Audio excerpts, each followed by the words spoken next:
Multilevelda nima yangilik bo'lsa, men o'zim sizlarga aytaman. Sizlar Telegram tutib, Instagram tutib vaqtlaringizni bekorga o'tkazmanglar deganman, to'g'rimi? Nima o'zgarish bo'lsa, nima yangilik bo'lsa, rasmiy xabarda o'zim aytaman. Telegramda multilevel, ya'ni chet tillari baholanishi, chet tillarini tashkillanishi bo'yicha bitta rasmiy kanal bor xolos. Mana shu NSFLAUS. Men o'zim doim shu kanalni kuzatib boraman. Mana shu kanalda nima yangilik bo'lsa, o'zim sizlarga aytaman. Bu yangilikni ham darrov aytavermasdan oldin o'zim bir qator tekshirib ko'raman. Tushunyapsizlarmi? Xo'p. Qaranglar endi, qaytaraman. Mana shu NSFLA degan kanal, mana shunda bir ikkita yangilik chiqib qoldi. Shular bo'yicha sizlarga ma'lumot bermoqchiman. Mana bu chet tillarni bilish darajasining aniqlash test sinovlarining 2026-yil nechinchi yarim yillik ekan? Birinchi yarim. Bular o'tib ketdi bo'ldi. Yozmay turinglar, nimadir yozyapsizlarmi? Bo'ldi, qarab turinglar doskaga. Hozir bitta ishtingizga qattiq tegib qo'ymang. Bular o'tib ketdi bo'ldi. Eski tizim bu. Yangi o'quv yilining boshlanish arafasida turibmiz. Xudo xolasa yaqinda sentyabrdan yangi o'quv yili boshlanadi. Unda qanaqa o'zgarishlar bizni kutyapti? Birinchi o'rinda e'tibor bering mana. Yanvar oyida bo'ladigan imtihonni test sinovlari 10-11-yanvar, to'lov qilish muddati 28-dekabr, ro'yxatga o'tish 27-dekabr. Ro'yxatga o'tishni boshlanish sanasi qani? Yo'q. Fevral oyida 31-yanvargacha ro'yxatdan o'tish, imtihonni o'zi 14-15-fevral kunlari, to'lov qilish 1-fevralgacha. Ro'yxatga olishni boshlanish sanasi yo'q bunda ham. Ya'ni bu degani mana shu jadval e'lon qilingan paytda ro'yxatga olish boshlangan bo'ladi. To o'sha may oyigacha bo'lgan hamma imtihonni ro'yxatga olish ochiq bo'ladi. Tushundilaringmi? Mana may oyida ro'yxatga olish 19-aprelgacha ekan, to'lov 20-aprelgacha, test sinovini o'zi 16-17 may ekan. Bu degani siz may oyiga mana u yanvarda turib registratsiya qilaverasiz bemalol. Tushundingizmi? Oldin shunaqa edi. Narxi nech bo'ladi ekan? 556.200 so'm oldin. Endi sentyabrdan bizni nima o'zgarishlar kutyapti? Birinchi o'rinda jadvaldagi o'zgarishga qaranglar. Avgust oyining imtihoni 13-avgustga qadar to'lov qilish, ro'yxatdan o'tish 4 bilan 12 ning o'rtasi, imtihonni o'zi 24-25. Bitta yangilik nima bo'libdi? Ro'yxatga o'tishni boshlang'ich sanasi ham kiritildi. Bu degani mana shu sanagacha, mana shu oyga bo'lgan ro'yxatga olish nima bo'lmaydi? Ochiq bo'lmaydi. Mana misol dekabr oyida topshirmoqchisiz siz. 13-noyabrda kutasiz. O'shanda ochiladi topshirish. Oldin unaqa emas edi. Tushundilaringmi? Hozir bu yangilik bo'ldi. Endi mana unda qaranglar-da, tepasidagida. Qo'shimcha hech qanday ilova yo'q, faqat maktabda diqqat deyapti, qo'shimcha ma'lumot beryapti. Hukumat topshiriqlari talabgorlar sonidan kelib chiqqan holda test sinov o'tkaziladigan sana va tillarga o'zgartirishlar kiritilishi mumkin. Chet tili imtihonlari bo'yicha barcha yangiliklar mana shu kanalda kuzatib borasiz. Bu degani nima desa, qarang. Siz mana mart oyida ro'yxatga o'tgansiz. Mart oyida test 14-15 da bo'ladi. Tochni 14-15 da bo'ladimi? 19-20 da bo'lishi ham mumkin. Odam ko'payib ketsa, shularga ham ko'chiriladi. Odam ko'paysa, o'sha sanalarga ham o'tkaziladi. Endi nima qilinyapti? Endi mana bu yerda yangilik kiritilyapti. Qaranglar. Grafikdagi sanalar davlat tadbirlari talabgorlar sonidan o'zgarishlari sababli o'zgartirilishi mumkin. Qo'shimcha ma'lumot endi. Bu eskisida ham bor. Barcha chet tillari bo'yicha imtihonlar multilevel formatida o'tkaziladi. Oldinlari hammasi multilevel formatda o'tkazilmaganda, ayrim tillar, mana misol uchun nemis tili, fransuz tillari boshqacharoq bo'lgan. Endi aytayapti-ku bitta. Nemis va fransuz tili bo'yicha imtihonlar elektron shaklda tashkil etiladi. Nemis fransuz degan bizga tegishli emas ekan, hali ham bizga elektronga o'tmabdi, eski qog'oz tizimida ekan. Ro'yxatdan o'tish MyGov orqali amalga oshiriladi. Har bir muddatdagi, har bir hududdagi o'tirish soni limiti agentlik tomonidan belgilanadi hamda ro'yxatdan o'tish belgilangan limit doirasida amalga oshiriladi. Tushundilaringmi? Endi qarang.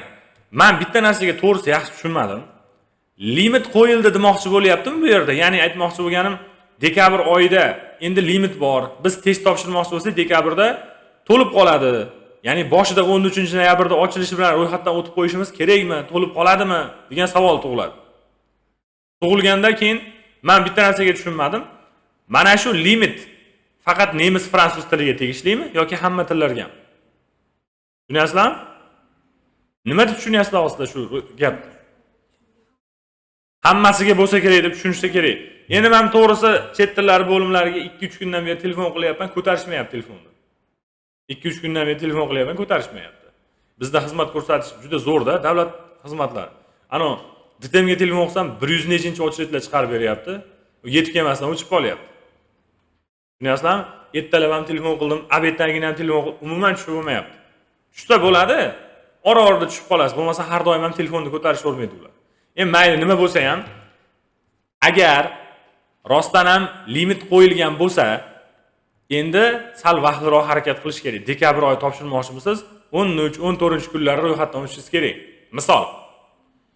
Yoki noyabr oyi topshirmoqchimisiz? 10-oktyabrlarda o'sha 1 oy oldin nima qilishingiz kerak?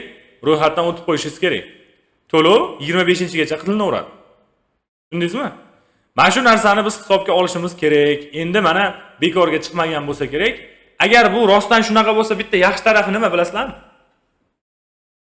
Rostdan shunaqa bo'lsa. Yaxshi tarafi endi natijalar 1-1,5 oyga cho'zilmaydi. Bir haftada yo'q chiqadi. Tushundilaringmi? Misol uchun siz o'sha oyga imtihonga kirdingizmi? Natijangiz 1 hafta 10 kunda chiqadi uzoq. Chunki topshiradigan odamlar soni aniq, o'shanga qarab ular ish tashlaydi. Qonun bo'yicha 1 haftada chiqish kerak. Tushundilaringmi? Bu bitta yaxshi taraf. Keyingi masala. Oldinlari joy to'ldi degan narsa umuman bo'lmasdi. Men imenda mana shuni telefon qilib so'raganman ulardan. Joy to'ladimi sizlarda? Yo'q, bizda aslo joy to'ldi degan narsa bo'lmaydi. Bemalol registratsiya qilsa bo'ladi. Misol siz yanvar oyida imtihon topshirmoqchi bo'lsangiz, bemalol 27-dekabrda oxiriga borib registratsiya qilsangiz ham o'taveradi. Joy to'ldi degan narsa bo'lmaydi. Faqat bitta anglashilmovchilik bo'lardi. Oldin qoralama degan narsani ko'pchilik tushunmaydi-da. Ro'yxatga o'tayotibcha xato qilib qo'ysa, u qoralamaga saqlanib qoladi. Keyin ro'yxatga o'taman desa, imtihon sanasi yo'q deb chiqadi. Keyin o'ylaydiki, voy joy to'lib qolibdi deb o'ylaydi. Unaqa bo'lmagan oldin. Prosta ro'yxatdan o'tayotganda u noto'g'ri o'tib qo'ygan, natijada u qoralamaga saqlanib qolgan. Endi siz o'sha qoralamaga kirib, uni o'chirib, boshqatdan ro'yxatdan o'tsangiz yana sana chiqaveradi. Prosta oldin shunaqa tushunmovchiliklar bo'lgan. Hozir ham bo'lib turadi. Bunday qilyapti-da ko'pchilik. Imtihonga ro'yxatdan o'taman deb turib, registratsiyani yarmiga borganda yo chiqib ketvoradi yoki ish chiqib qolib ketvoradi-da, keyinroq ro'yxatdan o'taman deydi. Keyingi safar kirsa, ariza topshirish yana boshdan boshlanadi. Keyin imtihon sanasi chiqmaydi. Nimaga? Undan oldingi eski arizasi bor edi uni. U qoralamaga saqlanib qolgan bo'ladi. Siz o'sha qoralamaga kirib yo uni davom ettirishingiz kerak, yo uni taktiga bilan o'chirib yuborib boshqatdan ro'yxatdan o'tishingiz kerak. Tushundingizmi? Shunaqa masalalar bo'ladi. Xullas endi ro'yxatdan o'tish, boshqa masalalarga hushyor bo'lasizlar. Agar rostdan limit qo'yilgan bo'lsa, bu bizga yaxshi nabarot. Sababi, beldirib emas, kutib o'tirmaymiz, tezroq javoblar bilib olamiz. Faqat bitta narsa, qaysi oyga topshirishni bitta plan qilish kerak edi. O'sha oyga moslab yaxshiroq tayyorgarlik ko'rish kerak. Misol uchun, sentyabrga topshiraman deb 45-46 ball olmaslik kerak edi. O'sha sentyabrga topshirish uchun o'shanga yarasha 60-65 ga chiqish kerak tezroq. Tushundilaringmi? Imtihonni qaysi oyga topshirmoqchisiz? Mana oktyabrga topshirmoqchisiz. Imtihon 10-12 ekan. Xo'p, niyat qiling. 10-sentyabrlarga borib mo'k olinganda siz 60+ ballni oling. Ana o'shanda demak siz oktyabr oyida imtihoniga tayyor deyishingiz mumkin o'zingizga. Keyin bemalol registratsiya qilsangiz bo'ladi. Tushundingizmi? Past darajadagi ballni olib turib, qanaqa qilib u oyga topshiraman desiz. Undan ko'ra 500 ming pulingizni olib, gadoyga ehson qilib yuboring. O'sha savobliroq bo'ladi sizga. Tushundingizmi? Qaytaraman. Endi bugundan boshlab mo'klarimiz mana shu 11-sentyabrdan 2 kun yoki 3 kun oldinroqda shuni hisobini olgan holatda qilinadi.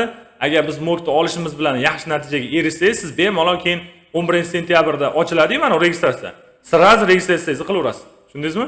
Keyin imtihongacha yana 1 oy vaqtingiz bo'ladi. Yana ham kuchaytirib, kamchiliklaringiz ustida ishlab, o'sha mo'kni ustida qanaqa kamchiliklar bo'ldi, shularni ustida ishlab, keyin imtihonga kiraverasiz. Endi buning yaxshi taraflari ham bor. Shu kungacha Rayhona nima bo'lgan ekan? Limit degan narsa bo'lmagan ekan. Yana bir aniqlashtiraman, balki rostdan bu yerda faqat nemis, fransuz tili haqida gap ketayotgandir. To'g'rimi? Faqat nemis, fransuz tiliga aloqadordir. Endi unaqa bo'lmagan taqdirda ham xullas yangilik shu bo'ldiki, ro'yxatga olish o'sha oydan necha oldin ochiladi, hozirdan ochiq bo'lmaydi. Va yana bir narsa, to'lovimiz ham 1-sentyabrdan 594 ming so'mga ko'tarilib qo'yyapti. Ya'ni endi 556 emas, mana bu narxda to'laysizlar. Yaxshicha katta o'sib bo'lmabdi, 35 ming, 40 ming o'sib xolos. Keyingisi, demak siz endi MyGov o'z saytidan ro'yxatdan o'tasiz. 1242 1195 lar bu call centerlar hayotda olmaydi. Xolos siz telefon ko'ravering. O'zingiz bilasiz endi yo'q. Omadingiz kelib, palakatdan bir tushib qolmasangiz, bab olishmaydi.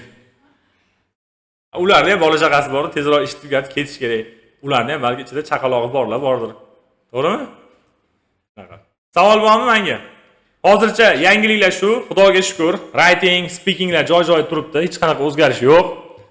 Listening, readinglarda ham o'zgarish yo'q. Mana shu qanaqa tayyorgarlik ko'rayotganmiz, shunaqa topshiramiz ularni ham. Hozircha ro'yxatdan o'tish, ro'yxatga olishlarda o'zgarish bo'lgan. Keyin yana bir narsa, multilevel imtihoniga ro'yxatdan o'tish bo'yicha bitta video dars qildim, YouTube uni bloglab qo'yibdi. Yangisini chiqarib joylab qo'yaman. Nimaga desangiz, YouTube'da shaxsiy ma'lumot ko'rsatish mumkin emas ekan. Misol, men o'zimning telefon raqamlarimni, o'zimning bir pasport seriyalarimni ko'rsatib qo'yganim uchun o'sha videoni bloglab qo'yish. Bu narsani endi keyingi safarda boshqatdan ko'rsatib yuboraman sizlarga. Keyin yana bir narsa, ro'yxatdan o'tishda pasportga yoshiga yetmaganlar bo'yicha ham video qilib qo'yaman. Oramizda shunaqalar bo'lsa ham ko'rib topshirsa bo'ladi. Pasport yoshiga yetmagan deganim, hali pasport olmaydi, 16 yoshga kirmagan, ota-onasi nomidan registratsiya qilsa bo'ladi ular. O'shani ham tushuntirib tashlab qo'yaman. Savol bormi? Yo'q-a? Savol yo'q bo'lsa, yangi